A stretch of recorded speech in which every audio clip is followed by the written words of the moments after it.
Muito obrigado, deputado Valdec Carneiro, que preside essa parte do expediente final.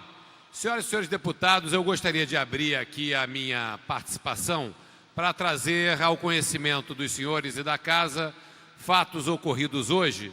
E estando eu ausente do plenário no início dos debates dessa tarde, fui informado que alguns deputados se manifestaram sobre esse assunto, então me julgo na responsabilidade de trazer aqui esclarecimentos aos deputados, aos funcionários da Casa e, evidentemente, que também à população carioca e fluminense.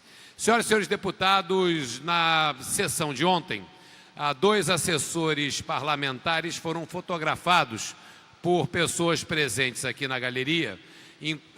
Durante o período da sessão, eles estavam sentados no plenário, no local destinado aos assessores parlamentares, e essas fotografias mostraram esses 2 assessores trocando figurinhas de álbum de futebol. Um desses 2 assessores era assessor do meu gabinete.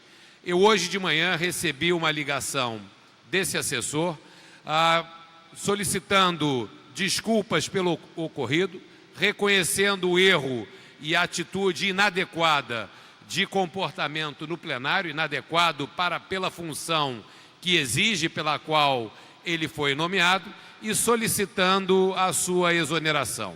Eu acolhi de imediato a iniciativa ou a solicitação desse assessor, entendendo que a atitude dele foi inadequada com a função que ele exerce, mas faço questão de dizer que ele, durante todo o período que esteve no meu gabinete, serviu à Assembleia Legislativa e ao meu gabinete de maneira correta, profissional e, infelizmente, cometeu um erro e decidiu solicitar a sua exoneração por entender que não tinha mais condições de seguir prestando serviços aqui no plenário. A bem da verdade, ele também está participando, enfim, do fechamento dos seus estudos acadêmicos e também entendia ao longo do tempo já que havia chegado próximo do momento de se retirar.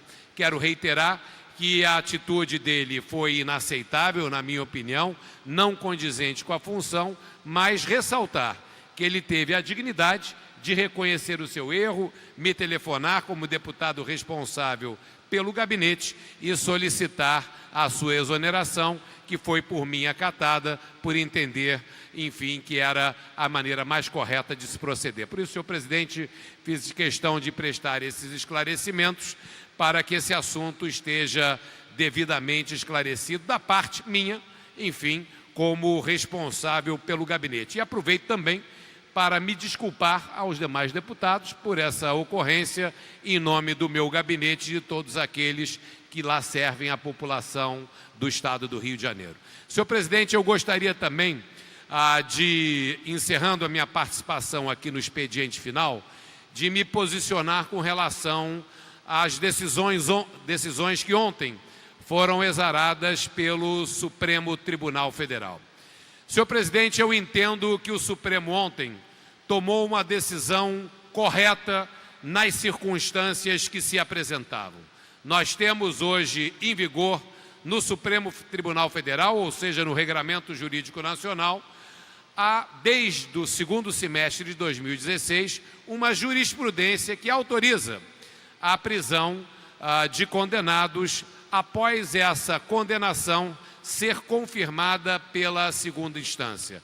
O ex-presidente da República, Lula, apresentou um recurso ao Superior Tribunal de Justiça que perdeu para obter um habeas corpus preventivo e perdeu no STJ por 5-0. Foi ao Supremo Tribunal Federal, solicitando também um habeas corpus preventivo. A presidente do Supremo pautou esse habeas corpus para a semana passada, para antes da decisão do Tribunal Regional Federal da 4ª Região. A bem da verdade, lembrando que o ex-presidente furou uma fila no Supremo de mais de centenas de pedidos que lá já estavam antes da entrada do seu pedido. Entendeu o Supremo que, por ser um ex-presidente da República, era importante e cabível a apreciação desse recurso, e ontem tivemos o desfecho com a votação de 6 votos a 5 pela rejeição do habeas corpus solicitado pela defesa do ex-presidente da República, ex-presidente Lula. Entendo que a decisão foi acertada e eu acho que é muito importante, a decisão ela foi muito importante para que mandasse uma mensagem muito clara para a todos os cidadãos dessa República Federativa do Brasil. Ninguém está acima da lei, existe um entendimento, que não é um entendimento apenas de 2016 para cá, esse entendimento que possibilita a prisão em segunda instância já era vinculante e jurisprudência antes de 2009, ou seja, não se inventou uma decisão diferente agora em 2016. Essa foi a decisão tomada pela Suprema Corte do Brasil, fazendo a necessária e a sua responsabilidade, que é a interpretação da legislação, e não cabia qualquer outra decisão que não fosse acompanhar a já definida jurisprudência do Supremo Tribunal Federal. Deputado Osório, só um comentário. Em 2009, o Supremo tinha tomado decisão diferente. Houve uma mudança jurisprudencial em 2016. Em 2009. Não, em 2016. Mas antes de 2009, havia uma outro posicionamento. Em 2009, se tomou o posicionamento que vigorou até 2016. Então, o que eu estou querendo dizer é que a decisão tomada em 2016, que mudou a decisão tomada em 2009, na verdade retomou uma posição que vigia antes da decisão de 2009, ou seja, não foi pela primeira vez na história republicana que o Supremo Tribunal Federal faz essa interpretação da Constituição. E o que eu gostaria de dizer e gostaria de destacar a coerência do voto da ministra Rosa Weber, que se posicionou de maneira divergente na votação em 2016, porém, acatando a jurisprudência e com espírito de colegialidade que deve haver no Supremo Tribunal Federal, votou pela rejeição do habeas corpus solicitado pela defesa do ex-presidente Lula. Não há dúvida nenhuma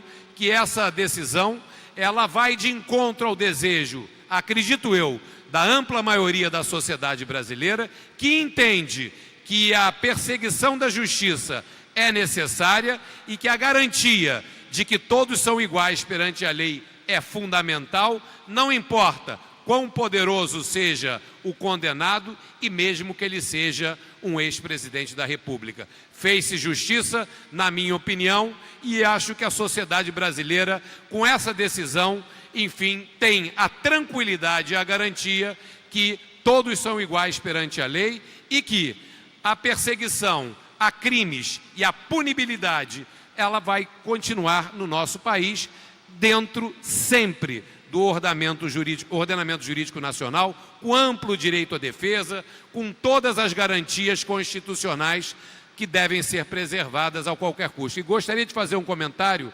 presidente Valdec Carneiro, eu gostaria de concordar inteiramente com os comentários preocupantes que o senhor fez com relação a posicionamentos de oficiais do Exército Brasileiro, da reserva e do próprio comandante do Exército.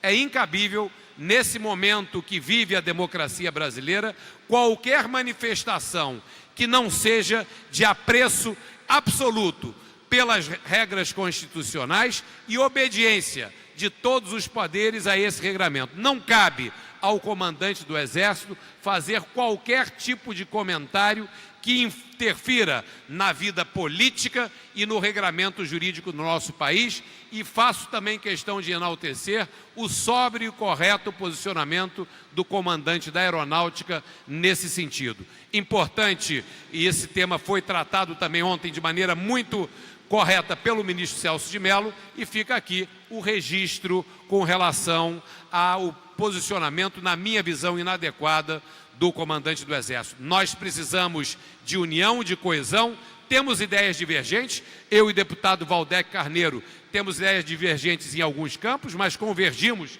em vários campos, e assim é a democracia. Nós estamos aqui usando a representatividade conquistada através do voto para se fazer ouvir parcelas da sociedade às quais nós representamos. Porém, nós dois temos aqui, com um conjunto de 70 deputados, a obrigação legal de zelar pelo regime democrático e zelar pela Constituição do Estado e a Constituição Federal. Obrigado, senhor presidente. Obrigado, era isso que eu gostaria de dizer. Deputado Osório.